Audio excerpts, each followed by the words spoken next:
Woke up late again, looking for that random IG model ad again, skipping another gym session, another Krispy Kreme donut. I remember going to Hershey Park a couple of months ago, and for my audience that is outside of the US, Hershey Park is basically one of the biggest amusement parks in the entire United States. And basically, while I was at this park, I was waiting in line with a couple of my friends, and I noticed something.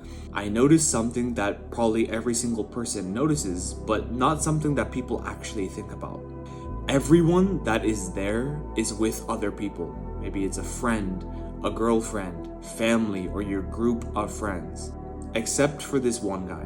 And I knew he was by himself, but he was hovering behind this group that was right in front of him, and I could tell by his body language and the way he was just kind of moving, it seemed like he wanted to seem like he was a part of that group and not by himself. But it was so sad because that group that he was trying to hover around didn't even realize he was there. And I just thought to myself how sad it must be to come to an amusement park where people are in groups, people are laughing and smiling and just having so much fun, and you don't have anyone else to share those experiences with.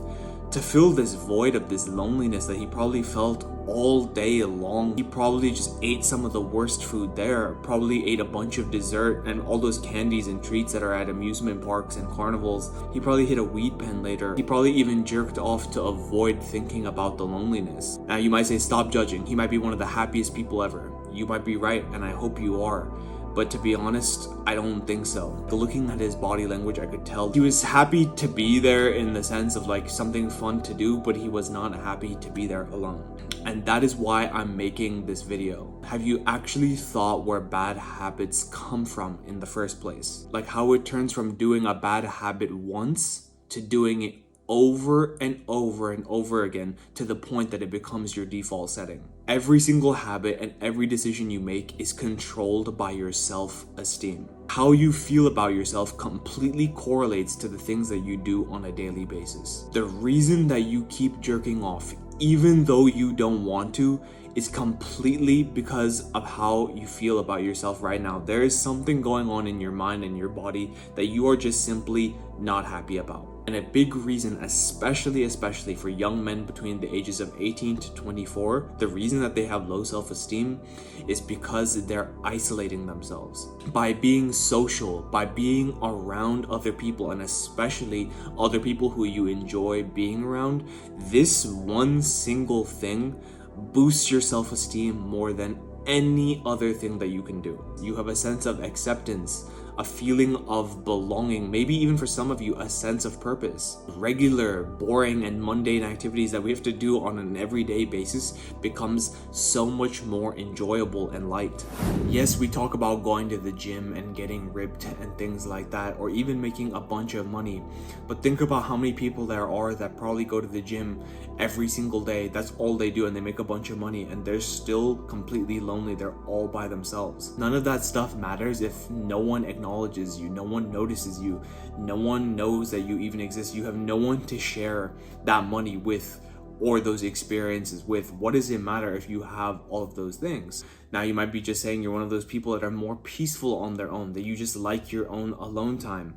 But are you really more peaceful on your own, or is this just a cope because you feel uncomfortable putting yourself out there?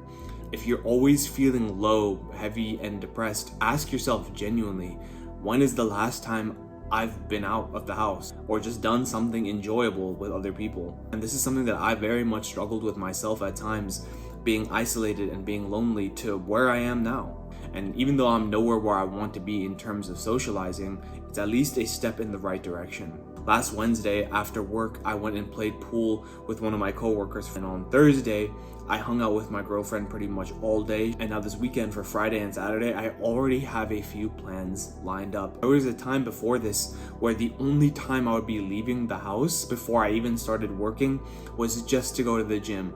I was just at home glued to my laptop just trying to figure out ways how to make money, and I was just so heavy and depressed because of this. And ever since I started to actually just put myself out there more, everything starts to seem a lot more meaningful and a lot more purposeful. When I do hang out with them, when it comes to actually doing my work, I'm so much more likely and I'm so much more focused to just go all in on my work because I had my fun over here, but now it's time to get back to work. When I went to Atlantic City a few weeks ago, that was exactly with the same feelings that I had when I came back.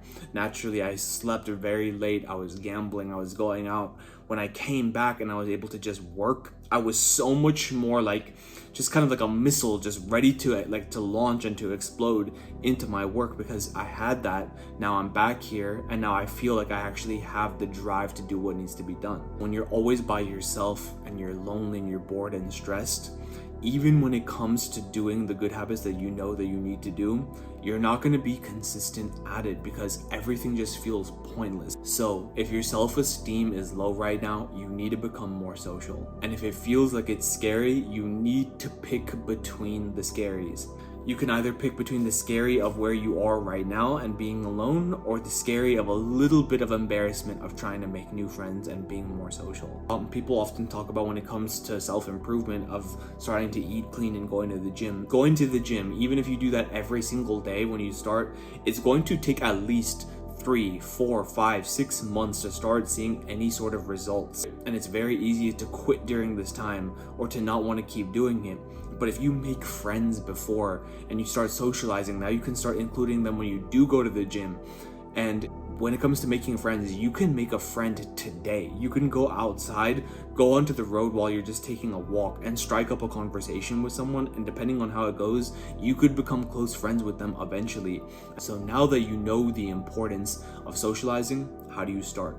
The very first thing that you need to know is that you need to take action. You need to get involved in something. Just something. If you sit at home with no hobbies or interests, you're unemployed, you're shit out of luck. No one is going to come into your house and save you. The very first and quickest thing that you can do is you can start inviting other people to do things. So the very first thing that you can do to being social is, rather than talking to strangers and meeting new people, is meeting people that you already knew and have met before and just rekindling that relationship. That's the very first thing that you can do. That's so easy. When it comes to maybe people that you are still talking with but don't talk with much, if they do invite you to places, just say yes more often. It's as simple as that. And then from there, while you're out, you can meet people through them, for their friends of friends, meet people at the places that you go to.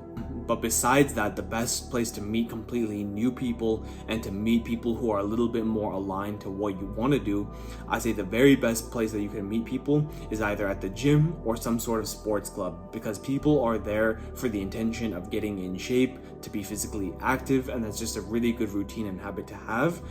And the more that you go to this place, you see them week after week, eventually you can become close with them and actually talk with them and then hopefully become friends. Another really good option is just working at a job. Working at a job where you know people your age are working. This is a place that is really good because, one, you're being productive because you're making money, you're doing a job, and then with that, you're seeing the same people every single day. I will say, when it comes to making friends at your work, the very last thing you want to do is talk about the job. Yes, that might be a little bit of a conversation that you guys have here and there, but to actually learn about one another, each other's interests, you have to talk about everything besides the job. Quite frankly, most jobs kind of suck. No one really wants to be there, and no one wants to talk about that while there. So ask them questions about themselves.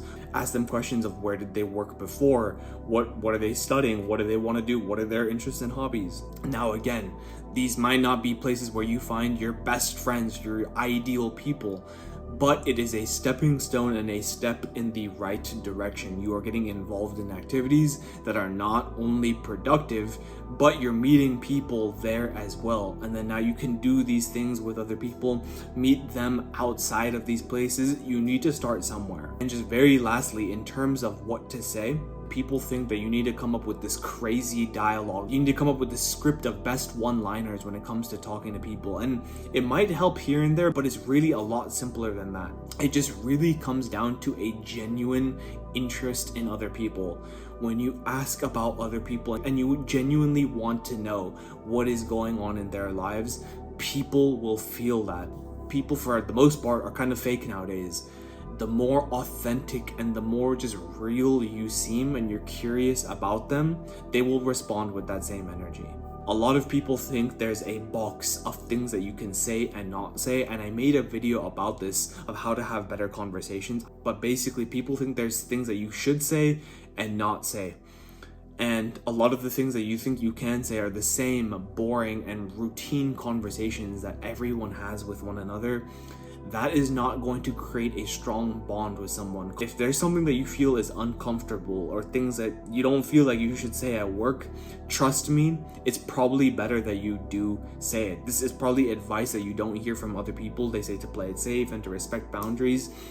Yes, obviously respect the other person, and there's things that you should not say. I think you're smart enough to realize what that might be. But when you can create a little bit of tension or conversations that you feel like you shouldn't be having at work, those are the conversations you should be having.